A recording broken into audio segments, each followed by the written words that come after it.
राहुल गांधी ने महाराष्ट्र में जब मोर्चा संभाला तो प्रधानमंत्री नरेंद्र मोदी की तुलना जो बाइडेन से की, जिस पर कंगना रनौत ने अब पलटवार की।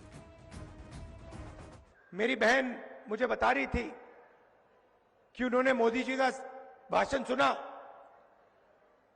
और उस भाषण में मेरी बहन ने मुझे कहा कि जो हम बोलते हैं वही मोदी जी आजकल बोल रहे हैं।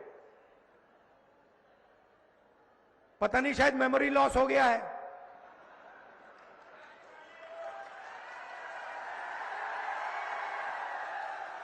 जैसे अमेरिका का पूर्व राष्ट्रपति था, कभी कुछ बोलता था, कभी कुछ बोलता था, भूल जाता था, उसको याद दिलाना पड़ता था पीछे से, भैया आपको ये नहीं बोलना, आपको ये बोलना है।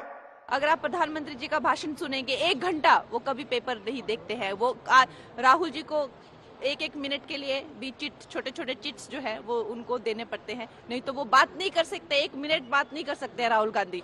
और वो कह रहे हैं कि उनको मेमोरी लॉस नहीं है। आई थिंक उनको थोड़ी तहजीब होनी चाहिए बात करने की। महाराष्ट्र में 3 दिन बाद विधानसभा चुनाव के लिए वोट डाले जाएंगे और इसीलिए अंतिम दौर में प्रचार अपने चरम पर है। लगातार बयानों से विरोधियों पर वार हो रहे हैं। वोटिंग की तारीख से ठीक पहले नए नए आरोपों का दौर चल रहा है और इसी कड़ी में बड़ा संग्राम छिड़ गया। अजीत पवार को लेकर एक बयान आया और अजीत पवार के एक बयान को लेकर आज महाराष्ट्र के अमरावती में रैली के दौरान राहुल गांधी ने महाराष्ट्र में सरकार गिराने के लिए हुई बैठक का उल्लेख कर बीजेपी पर जमकर हमला बोल दिया। प्रधानमंत्री और बीजेपी के लोग बंद कमरों में छुपकर इस संविधान की हत्या करते हैं। मैं आपसे पूछना चाहता हूं,